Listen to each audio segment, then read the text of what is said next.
Ya, bismillahirrahmanirrahim. Assalamualaikum warahmatullahi wabarakatuh. Ikhwani fisabilillah di MDM, salah satu garnisun dari Muslim Ikhwani fisabilillah, yang dimana di sini juga terfokus untuk membantai syubhat dan fitnah dari Tritung Panghujat laknatullah alaihim.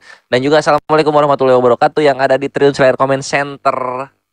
Kita akan menyaksikan bagaimana bubuknya kekristenan ketika kita bahas satu persatu keimanannya yang mencoba mengais-mais kepada orang-orang Romawi dan juga Yahudi tentang kisah-kisahnya Yesus ini. Nah, ini kita akan habisi dia di sini dan kita akan buktikan bahwasanya memang dongeng semua itu isinya. Berbeda dengan Nabi Muhammad SAW yang eksistensinya ini diakui oleh kekristenan cabang Arab, kekristenan cabang Latin, dan juga Yahudi gitu. Karena seperti biasa kekristenan cabang Indonesia ini mereka terkungkung, nggak bisa baca koran dan juga nggak tahu digital, nggak tahu cara menggunakan internet yang baik, sehingga mereka tuh terbutakan oleh guru-guru mereka langsung, yaitu siapa? Para Tritung Panghujat, tentang bagaimana Nabi Muhammad SAW ini. Jadi di sini akan aku ajarkan bagaimana cara Tritung-Tritung cabang Arab dan cabang Latin ini mengimani Nabi Muhammad, begitu, bahwa Nabi Muhammad itu eksis, tidak seperti Yesus yang tidak diakui oleh Romawi.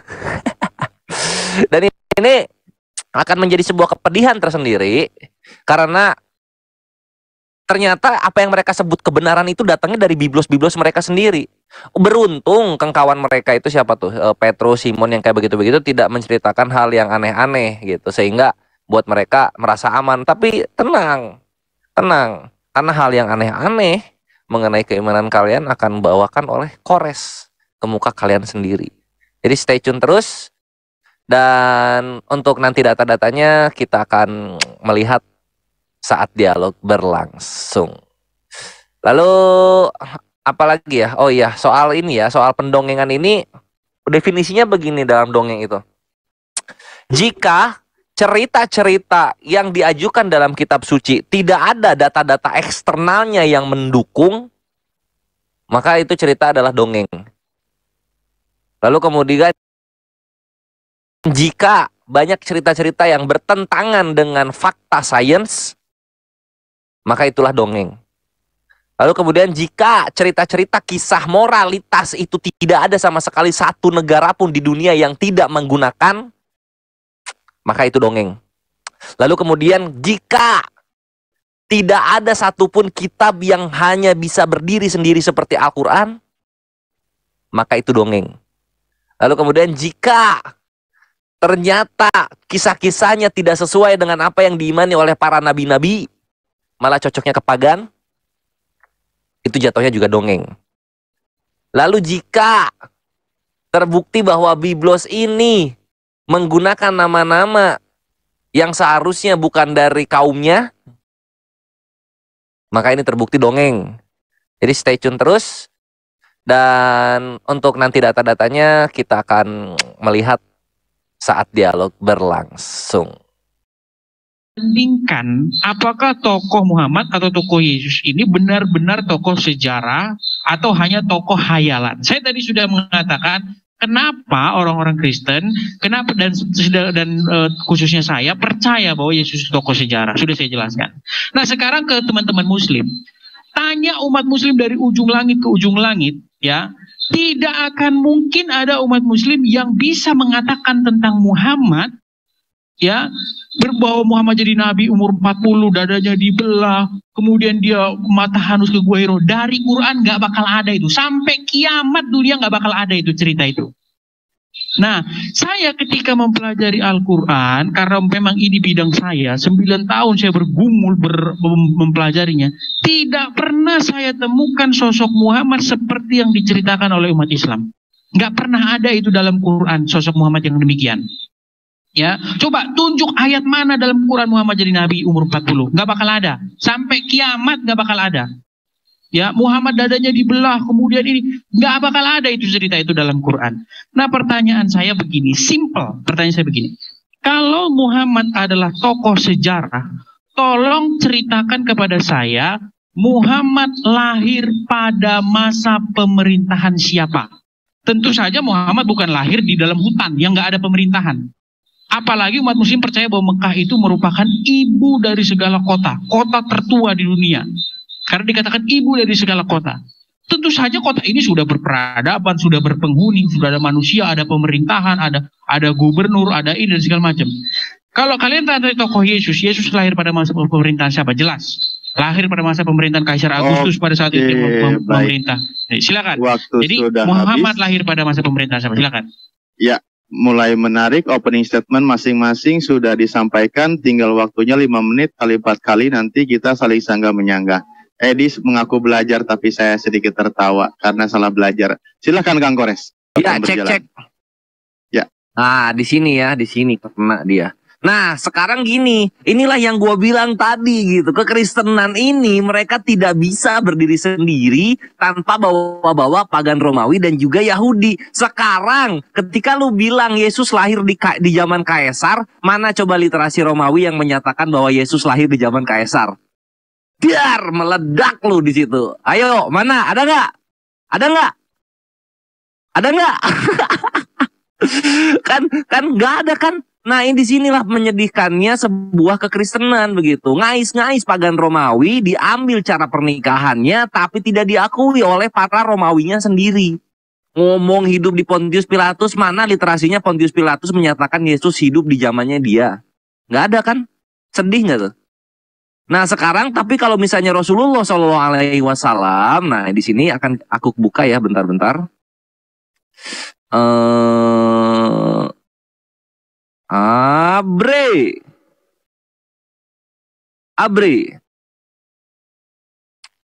Nah ini adalah Saint Catherine, atau yang biasa kita tahu namanya adalah monasteri dari Gunung Sinai. Itu adanya di Yerusalem dan ini dimiliki oleh Tritung Cabang Arab.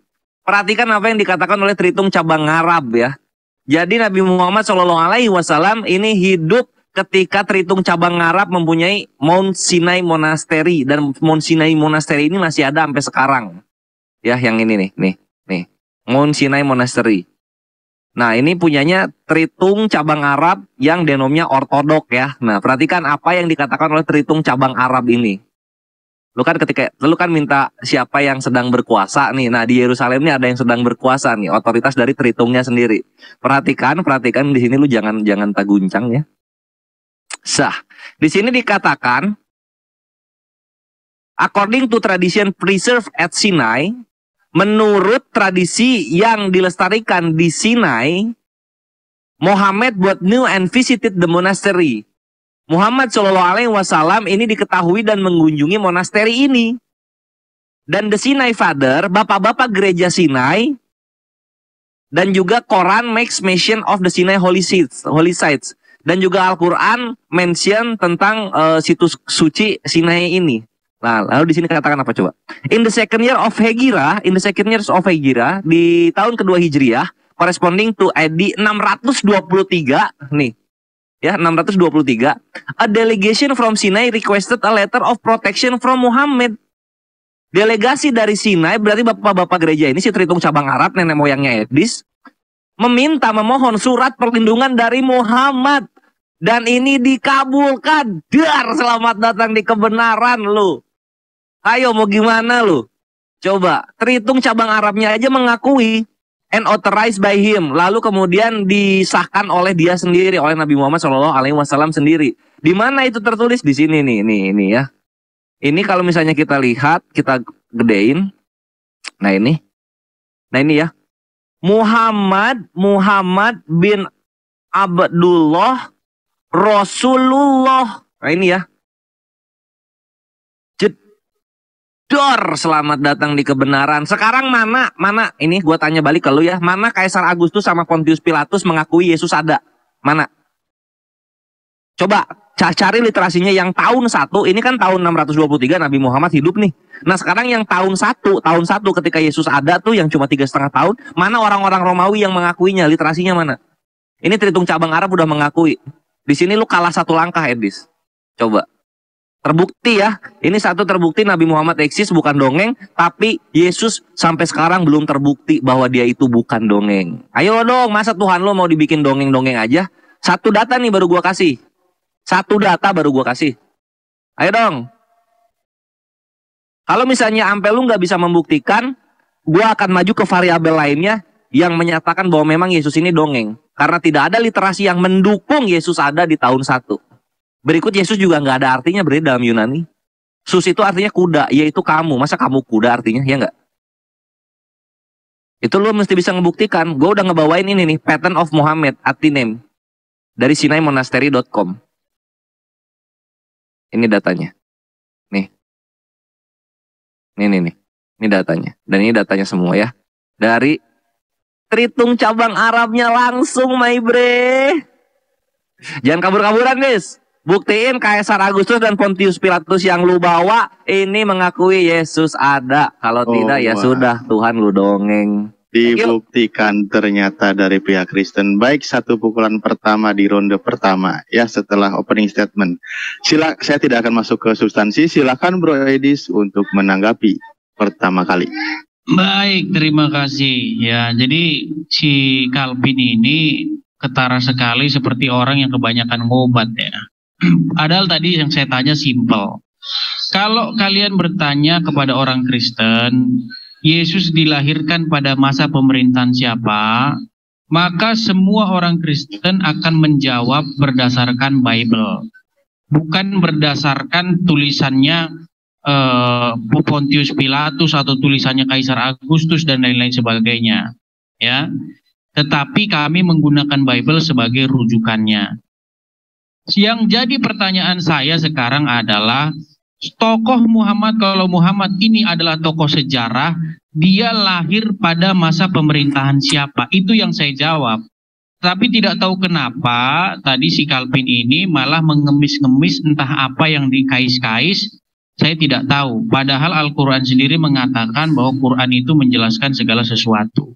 Lagi pula sebenarnya kalau umat muslim atau si Slayer ini mengatakan bahwa tokoh seseorang yang dilahirkan dari seorang perawan bernama Maria dan lain sebagainya dan kemudian dituhankan oleh orang-orang itu adalah tokoh fiktif, maka si Kores ini secara langsung sebenarnya sedang mencaci maki Al-Quran itu sendiri dan menganggap Al-Quran itu buku dongeng. Karena Al-Quran mengatakan bahwa ada tokoh di masa lalu, ya, bahwa ada seorang perempuan bernama Maryam itu mengandung anak laki-laki. Nah, kalau si Slayer mengatakan bahwa itu adalah tokoh fiksi, tokoh dongeng, lebih baik Anda buang saja Quran Anda ke laut. Gitu loh. Jadi saya tidak perlu apa-apa. Tidak mungkin kalian bisa menyerang ke Kristen, tidak mungkin. Karena ketika kalian menyerang itu, kalian sebenarnya menyerang Quran kalian sendiri. Simple saya tanya, ya.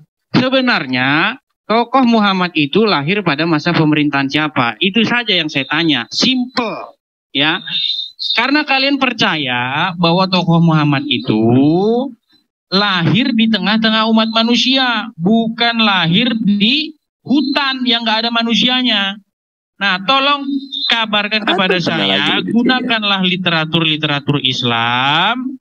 Di zaman atau pada masa pemerintahan siapakah sosok yang bernama Muhammad ini dilahirkan? Karena kalau kalian hanya merujuk kepada Quran, sampai kiamat pun kalian tidak akan pernah tahu Muhammad ini lahir di mana, kapan dia jadi nabi, tinggal di mana, itu tidak ada. Karena huruf MHMD itu hanya 4 kali disebutkan dalam Al-Quran. Jadi Anda tidak akan mungkin bisa menggunakan Al-Quran itu sebagai sumber rujukan. Kata siapa? Ya? Nah, kata siapa, Edis? Sekarang tugas kamu adalah begini. Coba tunjukkan literatur Islam yang menuliskan Muhammad lahir pada masa pemerintahan siapa? Ya, siapa di situ yang pemerintahan siapa di situ pada waktu di Mekah itu? Siapa rajanya namanya di Mekah itu pada saat itu? Siapa kepala pemerintahan di situ, kepalanya? Ya, siapa namanya? Tinggal itu saja dulu. Nah, kalau itu saja tidak jelas, bagaimana kita mengatakan bahwa tokoh ini pernah ada? Lagi pula sebenarnya kalau kita mau jujur, cerita tentang Muhammad jadi nabi umur 40, kemudian dadanya dibelah, datang ke Gua Hiro bertahanus, itu bukan dari Quran. Nggak ada itu di Quran. Sampai kiamat kalian cari nggak ada itu di Quran. Ya, adanya itu di mana? Di buku yang dikarang kemudian. Nah, pertanyaan saya adalah, kenapa kalian mengarang satu buku untuk menggambarkan sosok Muhammad begini dan begitu, sementara bukan itu Muhammad yang dimaksudkan di dalam Al-Quran? Ya, coba tunjukkan apa tujuan dan fungsi kalian mengarang buku yang menceritakan Muhammad jadi nabi umur 40 tahun, tahanus di Gua Hiro dan lain-lain. Apa fungsi dari kalian mengarang buku tersebut? Silakan. Masih ada waktu? Iya. Oh, udah ya, cukup. Sebentar Kang Kores. Apa namanya, Bro Edis, mungkin diperbaiki audio di sana karena agak sedikit menggema dan kresek kericik itu, jadi agak sedikit ini ya, kurang ini. Mungkin audio ada yang perlu diperbaiki. Saya tidak akan masuk ke menanggapi, saya percayakan Kang Kores. Tafadhol Kang Kores. Siap, thank you moderator. Nah, kan lihat di poin pertama aja udah hancur luluh lantah kekristenan. Gak ada itu Kaisar Agustus dan juga Pontius Pilatus mengakui Yesus ada. Gua bilang juga dongeng. Jangan lu kabur ke Nabi Isa alaihissalam. Karena Nabi Isa ini adalah Bani Israel, berbahasa Ibrani. Sedangkan Yesus lu berbahasa Yunani. Maka dari itu cerita-cerita Yesus di perjanjian baru gua menghargai, tapi buat gua itu dongeng semua isinya, Mbak Bire. Itu dongeng semua isinya. Karena nggak ada yang mengakui Yesus ada. Jadi kalau misalnya sesembahan kalian dongeng, jangan kalian jual kepada kami. Itulah kenapa orang-orang dari kekristenan gak bisa bahasa dari kitab sucinya sendiri. Karena sesembahannya hanya dongeng yang diimani. Kan gitu intinya. Nah, sekarang kita lanjut lagi ya. Ini data kedua. Data kedua dari Islam bahwa Nabi Muhammad ini eksis. Perhatikan. Dalam surah Al-Fil, Ikhwani Fisabilillah. Di sini dikatakan, kita ke sini ya. Nah, lalu kita share screen ke sini. Nah, di sini. Nah, ini alam taro kaifa fa'ala rabbuka bi ashabil fil. Tidakkah engkau tahu, perhatikan bagaimana Tuhanmu telah bertindak terhadap pasukan bergajah? Alam yaz'al kaidahum fi tadlil. Bukankah dia telah menjadikan tipu daya mereka itu sia-sia? Nah, raja dari pasukan bergajah ini namanya siapa? Seperti yang kita tahu, namanya adalah Abraha. Ya, Abraha. Nah, ini Abraha. Maka Raja Najasyi itu mengirim dua orang paling orangnya, yaitu Aryat dan Abraha ibnu Sabas. Nah, ini Aryat dan Abraha ya. Nah, ini Abraha terus nih. Abraha yang menyerang ke Mekah. Nah, perhatikan nih. Lalu kemudian buktinya Abraha itu eksis ada di mana? Ada di sini nih. Ini Haaretz, portal berita dari Yahudi punya. Perhatikan di sini. Abraha. Nah, ini. In the middle of 6th century, one of its ruler, Abraham, marched through Bihirma, leaving the sound a division of African elephant.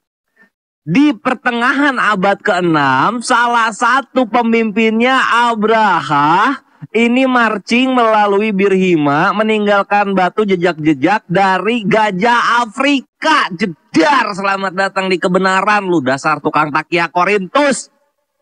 Jadi Arab itu dulunya mau dijajah oleh ini kerajaan apa? Kerajaan Tritung di Himyar. Himyar was a Christian kingdom. Nih, memang dari dulu itu ngerusuin Islam terus dari dulu itu. Tritung-Tritung ini ya, nggak yang cabang Arab, ini cabang Indonesia juga sama aja. Dan kemudian tetap oleh Allah dihancurkan.